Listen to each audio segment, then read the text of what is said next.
Saya ingin masuk ke kejadian yang sangat memilukan hari ini, Pak. Apa sih yang di demo itu? Yang namanya orang demo itu sementara ikhlas dia. Bagus. Namanya adik-adik mahasiswa kita support. Namanya mahasiswa ya, Pak. Hanya saja dari sekian persen, katakanlah 99% orang berangkat demo itu ikhlas. Tapi ada 1%-nya orang yang memang tugasnya sebagai provokator, menciptakan chaos, kerusuhan, dan kekacauan. Itu yang harus kita waspadai sebetulnya. Sampai ada kejadian hari ini ya Pak. Terserah orang nggak suka sama orangnya, Ade Armando itu. Cuman begitu saya lihat di TikTok ya Pak, babak belur dia. Sampai ditelanjangi, na'udzubillahi min dzalik. Ini menurut saya ini bulan Ramadan loh. Kok dikotori sampai sedemikian rupa? Itu demo apa-apaan itu namanya? Ada apa dengan bangsa ini? Dan saya apresiasi. Beberapa hari kemarin Presiden Jokowi sudah menetapkan saya tidak akan ke periode ketiga. Pokoknya 2024 pokoknya ada pemilihan. Sudah dinyatakan dan itu melanggar undang-undang kalau sampai diperpanjang. Kita apresiasi yang sedemikian rupa karena nggak boleh. Ada yang ngomong presiden dipilih 3 periode, itu ada 3 menurut saya. 1, ingin menampar muka saya, ya. Yang kedua, ingin cari muka, padahal saya sudah punya muka. Yang ketiga, ingin menjerumuskan.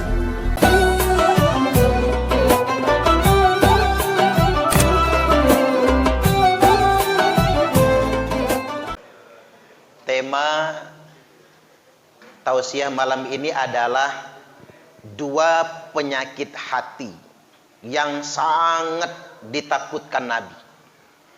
Karena inilah yang akan merusak umat ini, baik secara individu maupun umat secara keseluruhan. Bahkan bisa merontokkan bangsa dan negara. Nabi sallallahu alaihi wasallam bersabda, "Dabba ilaikum da'ul umami qablakum al-hasad wal baghdha." Telah menjangkiti kalian, kata Nabi, penyakit umat-umat terdahulu sebelum kalian. Maksudnya umat dahulu kala juga hancur gara-gara penyakit ini. Apa penyakit itu? Al-hasad wal baghdha, yakni kedengkian dan kebencian. Ini 2 penyakit yang menghancurkan. Kita secara pribadi pun gara-gara dengki bisa hancur. Gara-gara benci bisa hancur. Apalagi sebuah tatanan masyarakat, umat, berbangsa dan bernegara bisa hancur gara-gara kedengkian dan kebencian ini. Umat dahulu kala, kata Nabi, juga hancur gara-gara kedengkian, hancur gara-gara kebencian. Nah, kita ulas yang pertama dulu, dengki. Bahasa kitanya iri, Pak. Bahasa gaulnya sirik. Lo sirik amat sama gua. Itu kan bahasa gaul. Oh, syirik itu padahal menyekutukan Allah ya. Secara terminologi kata syirik itu bermasalah. Karena syirik dalam bahasa gaul itu artinya dengki, hasad. Dalam bahasa Arab hasad, iri dan dengki. Mengapa orang mendengki? Biasanya terhadap kelebihan yang dimiliki orang lain.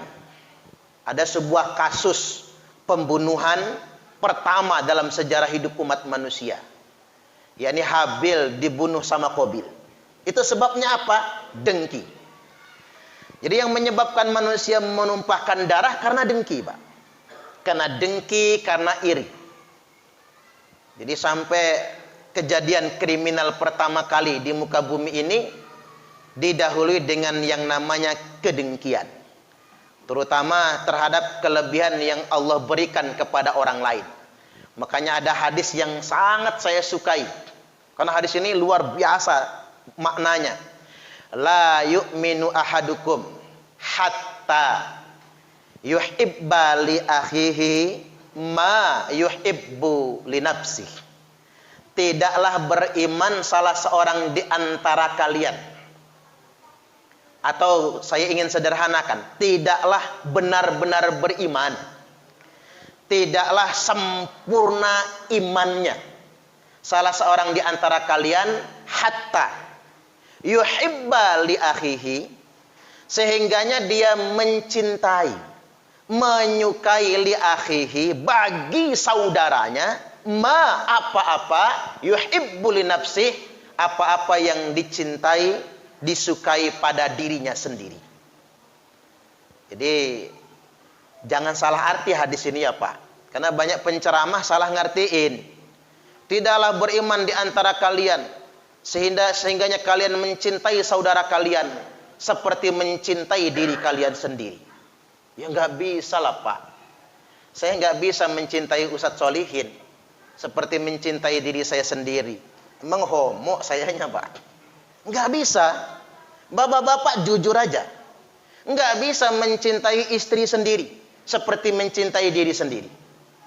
Buktinya kalau istri mati, bapak-bapak kawin lagi. Iya nggak kira-kira? Nggak tahan, bertahan lama. Emang itu salah terjemahan. Kalau terjemahannya itu bunyi bahasa Arabnya nggak kayak gitu. La yu'minu ahadukum hatta yuhibba akhahu kama yuhibbu li nafsih. Itu baru pas dia. Kalau terjemahannya seperti itu. Tapi kalimatnya nggak begitu. Tidak sempurna iman kalian sehingganya kalian mencintai bagi saudara kalian apa-apa yang dicintai pada diri kalian sendiri. Maksudnya apa? Kalau pada diri kita senang rezeki kita lancar, maka kita juga mesti senang kalau rezeki tetangga lancar. Kalau kita dagang nih, kita senang dagangan kita laris, dagangan kita lancar. Maka kita juga mestinya kalau beriman harus senang ngelihat dagangan saingan kita laris dan lancar. Nah itu baru orang yang hebat imannya. Jadi itu makna hadisnya. Karena orang itu kan kebalik Pak, senang ngelihat orang lain susah, susah ngelihat orang lain senang. Jadi kita ini nih yang paling utama dulu tuh penyakit hati ini. Karena ciri orang baik itu senang ngelihat orang lain senang. Dan setidaknya ikut susah ketika ngelihat orang lain susah. Itu orang baik itu. Kalau kita sudah bisa begitu Pak, kita bercermin di kaca yang lebar, saya senang kalau tetangga senang. Ikut berbelasungkawa ketika tetangga menderita, itu orang baik. Tapi kalau dibalik, tetangga senang kayak, jangan-jangan nuyul tuh orang. Pikirannya ke sono, udah mulai suudzon. Orang senang kita susah, orang susah kita tepuk tangan. Maka itu bukan ciri orang baik. Jadi penting sekali yang namanya manajemen kolbu. Orang baik itu bukan karena pecinya, bukan karena imamahnya, bukan karena pakaiannya, bukan karena jubahnya, bahkan mohon maaf, bukan karena janggutnya. Tapi orang baik itu ada pada manajemen kolbunya, rasa cinta dan kasih sayang terhadap sesamanya. Tapi kalau sudah dengki, ini yang bahaya sekali. Satu. Nah yang paling menakutkan lagi Pak, sudah al-hasadu wal baghdha, nambah yang kedua, kebencian yang melahirkan permusuhan. Karena kalau sudah membenci, itu penyakit yang berbahaya. Saya pernah mengatakan begini, marah boleh, benci jangan. Loh maksudnya apa itu? Kalau marah itu letupan emosi, sesaat saja. Tapi kalau benci, itu penyakit hati. Itu bahaya itu. Marah boleh, benci jangan. Kesel boleh, benci jangan. Ngambek boleh. Ibu-ibu suka ngambek nggak ya? Hobi malahan ya. Ngambek boleh, benci jangan.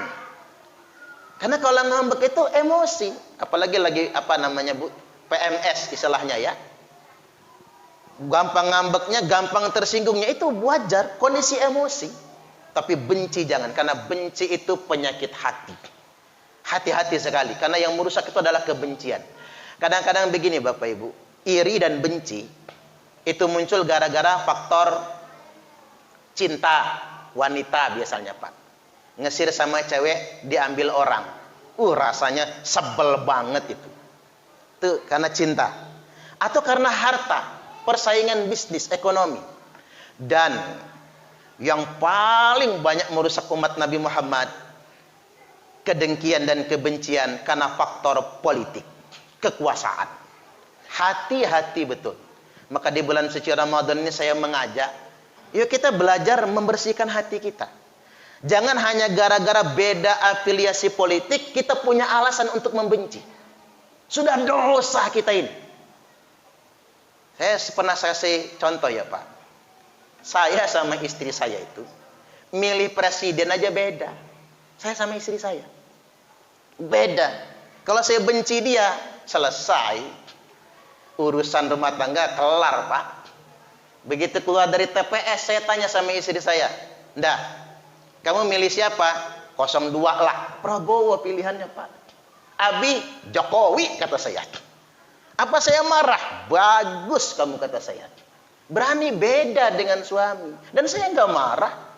Tapi ada di tengah masyarakat kita Pak, hanya gara-gara milih 01, milih 02, di grup RT ribut.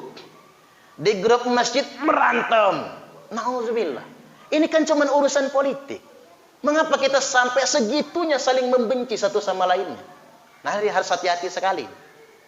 Dan umat Islam itu kelemahannya justru di situ. Saya ingin masuk ke kejadian yang sangat memilukan hari ini Pak. Apa sih yang di demo itu? Yang namanya orang demo itu sementara ikhlas dia. Bagus. Namanya adik-adik mahasiswa kita support. Namanya mahasiswa ya Pak. Hanya saja dari sekian persen, katakanlah 99% orang berangkat demo itu ikhlas. Tapi ada 1%-nya orang yang memang tugasnya sebagai provokator. Menciptakan chaos, kerusuhan, dan kekacauan. Itu yang harus kita waspadai sebetulnya. Makanya kalau masuk ke hukum Islam, demo itu haram hukumnya. Kalau ngikut ke hukum Islam. Tapi kalau dalam negara demokrasi ya boleh-boleh saja. Mengapa sedemikian rupa? Sampai ada kejadian hari ini ya Pak. Terserah orang nggak suka sama orangnya. Ade Armando itu. Cuman begitu saya lihat di TikTok ya Pak, babak belur dia. Sampai ditelanjangi. Na'udzubillahi min dzalik. Ini menurut saya ini bulan Ramadan loh. Kok dikotori sampai sedemikian rupa? Itu demo apa-apaan itu namanya? Ada apa dengan bangsa ini? Oke, saya ingin ambil contoh. Mengapa demo itu berbahaya?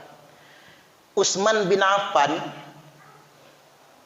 jadi khalifah itu 12 tahun, Pak. 12 tahun. Makanya saya orang yang berpendapat, pernah saya sampaikan kan? Berkuasa itu nggak boleh lebih dari 10 tahun. Nggak bagus. 2 periode lah. Karena Nabi itu, Pak, jadi presiden di Madinah cuma 10 tahun. Itu Nabi itu. Diganti Abu Bakar, sebentar. Diganti Abu Bakar 2 tahun. Diganti Umar 10 tahun juga, 2 periode. Ganti Utsman, inilah masalahnya. Lebih dari 10 tahun. Makanya jangan lebih-lebih, jangan banyak-banyak. Udahlah 2 periode saja betul itu. Dan saya apresiasi. Beberapa hari kemarin Presiden Jokowi sudah menetapkan saya tidak akan ke periode ketiga. Pokoknya 2024 pokoknya ada pemilihan. Sudah dinyatakan dan itu melanggar undang-undang kalau sampai diperpanjang. Kita apresiasi yang sedemikian rupa. Karena nggak boleh kayak Pak Harto itu. Mengapa berbahaya? Karena 32 tahun. Berapa periode itu? 6 periode lebih, 7 periode ya. Pak Soekarno itu mengapa bahaya? Karena ditetapkan presiden seumur hidup. Itu berbahaya. Nggak bagus, nggak sehat. Nah, ganti Utsman 12 tahun, 10 tahun normal. 2 tahun sisanya muncul masalah. Terjadi demo besar-besaran. Yang demo bukan mahasiswa tadi ya Pak. Demonya sahabat Nabi. Nah, inilah masalahnya. Utsman mengakomodir keinginan pendemo. Mengakomodir, pendemo sudah damai. Pulang ke Mesir. Kan rata-rata dari Mesir pendemonya itu di Madinah. Itulah provokator. Muncul provokatornya Pak. Balik lagi ke Madinah lagi. Orang manjat dinding rumahnya Utsman, Khalifah Utsman sedang sholat tahajud. Orang sudah penuh sesak di kamarnya. Habis sholat tahajud beliau membaca Quran. Itulah namanya provokator, Pak. Yang lain ikhlas. Provokator yang manasin. Ditusuk ulu hatinya Khalifah Utsman. Bisa apa sih Pak orang umur 79 tahun? 80 tahun loh umur Khalifah Utsman itu. Ditusuk dadanya, muncrat darahnya, membasahi Al-Quran yang sedang dibacanya. Yang membunuh Khalifah Utsman bukan kafir Quraisy, tapi yang membunuh Khalifah Utsman sahabat Nabi sendiri. Itulah bahayanya demonstrasi. Yang lain ikhlas, tapi ada yang mempolitisirnya. Nggak lama kemudian dibaiat Imam Ali jadi khalifah, jadi demo besar-besaran di Basrah. Ini kan sejarah bisa diulang, bisa dibaca ulang. Ini kalau cuman kata saya bisa bohong. Makanya Bapak Ibu baca sejarah tentang sejarah kelam demonstrasi. Apa manfaatnya? Apa negatifnya? Di Basrah yang demo siapa? Yang demo itu pemimpinnya Ummul Mukminin Aisyah, Pak, radhiyallahu anha.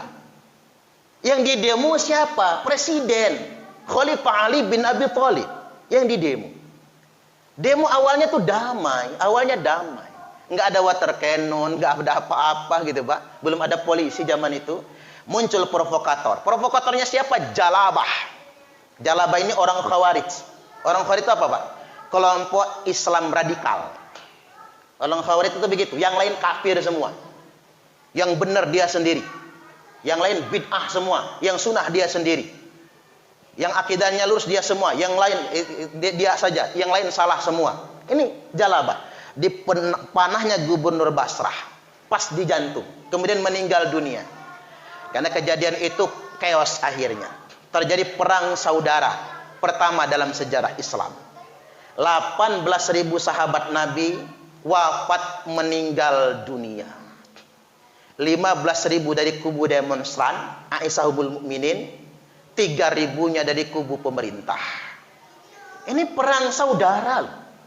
Perang antar sesama umat muslim gara-gara demonstrasi. Tadinya mereka ikhlas, ada tuntutan, tapi dipolitisir oleh aktor-aktor tertentu. Makanya Nabi memberikan ancaman, la yadkhulul jannata namam, tidak akan pernah masuk surga orang yang mengadu domba. Jadi karena ini mau saya upload kepada adik-adik mahasiswa, ya pulanglah. Sudah selesai demonya itu, tuntutannya sudah dipenuhi. Jangan mau dipolitisir orang. Emang kalau ganti presiden udah ada jaminan pasti bagus. Sudah ikutin saja mekanisme yang normal. Lihat di barat sana itu, orang sudah terbang ke bulan, orang sudah punya teknologi canggih. Kita masih aja urusan sedemikian rupa. Hati-hati. Bahkan demo kedua, ketiga, Muawiyah, 80.000 sahabat Nabi wafat meninggal dunia, perang saudara. Saya ditanya orang, Ustadz, kubu Ali sama Muawiyah yang benar mana? Nggak enak ngejawabnya Pak, pertanyaannya berat banget. Masa saya menyalahkan Ali? Masa saya menyalahkan Aisyah? Jawaban saya apa? Mereka benar semua. Mereka orang soleh semua. Mereka ahli surga semua. Tapi mereka dimanipulasi oleh tukang fitnah, tukang provokasi. Karena mengapa? Korban fitnah bukan orang jahat. Korban fitnah adalah orang soleh, orang baik. Karena begini Pak, kalau preman dibohongi nggak bisa. Kita mau ngebujuk preman, kita bohongi. Alah lu kata preman, udah kerjaan gua bohong itu. Jadi nggak usah bohongin gua, preman tahu. Karena dia biasa, kerjaan dia yang kayak gitu, nggak bisa dia manipulasi. Tapi yang bisa dimanipulasi hanya orang solih. Bayangkan kita berhitung dari kubu Aisyah, komandan tempurnya Thalhah bin Ubaidillah, Zubair bin Awam, komandan tempurnya, sahabat Nabi yang dijamin masuk surga. Dari kubu pemerintah Ali bin Abi Thalib, komandan tempurnya Muhammad bin Abu Bakar, Amr bin As, orang soleh semua. Selesai perang Jamal, Aisyah menangis sejadi-jadinya. Imam Ali berkata, tidak boleh sehelai rambut pun Ummul Mukminin putus. Tidak boleh sedikit pun bajunya robek. Tidak boleh sedikit pun kulitnya tergores. Ummul Mukminin dipulangkan ke Madinah dan betul-betul dimuliakan dan dihormati. Mereka hanya korban adu domba. Satu hal lagi terakhir ini Bapak Ibu. Perang Jamal, perang Siffin, satu lagi Pak yang paling memalukan menurut saya, perang Ka'bah. Perang Ka'bah ini adalah perang Khalifah Abdul Malik bin Marwan dengan gubernur Mekah Abdullah bin Zubair. Abdul Malik bin Marwan ini adalah pemerintah yang sah Bani Umayyah. Abdullah bin Zubair ini keluarganya Aisyah, sahabat Nabi juga, dan dijamin masuk surga, keturunan sedemikian rupa. Perang Ka'bah, kalau bapak-bapak baca aja, klik aja cari informasi perang Ka'bah, subhanallah, itu perangnya Pak pakai ketapel api itu, nah, batu besi dilempar ke Masjidil Haram, karena pasukan gubernur itu masuk Masjidil Haram. Masjidil Haram terbakar. Ka'bah, Baitullah itu Pak, rontok separuh. Bayangkan, Masjidil Haram terbakar, Ka'bahnya rontok separuh. Bayangkan kalau itu terjadi di tahun 2022. Apa kata dunia Pak, kalau Masjidil Haram sampai terbakar, dan Ka'bah sampai rontok, dan itu bukan perang lawan kafir Quraisy, bukan perang melawan Imperium Romawi, bukan perang melawan Imperium Persia, tapi perang saudara. Sama-sama mengucapkan kalimat la ilaha illallah. Maksud saya begini, jangan sampai urusan-urusan politik praktis, orang-orang politik membuat kita jadi bermusuhan satu sama lainnya. Yuk kita bersama-sama membangun Republik Indonesia ini, negara kesatuan Republik Indonesia. Jangan mau diarahkan untuk kepentingan yang merusak, yang mengadu domba. Karena dua perkara inilah yang paling ditakuti oleh Nabi, kedengkian dan kebencian. Baik, demikian, mudah-mudahan ini semua bermanfaat. Ini sengaja materinya agak serius Pak, tapi agar kita lebih cerdas, apa yang saya sampaikan tadi boleh diperiksa sendiri Pak. Baca tetap sejarahnya. Kalau repot-repot mau beli bukunya, searching saja di Google. Kita akan sadar betul, oh ini ternyata bahayanya adu domba politik. Subhanakallahumma wa bihamdika asyhadu an la ilaha illa anta astaghfiruka wa atubu ilaik. Wallahul muwaffiq ila aqwamit thoriq. Wassalamualaikum warahmatullahi wabarakatuh.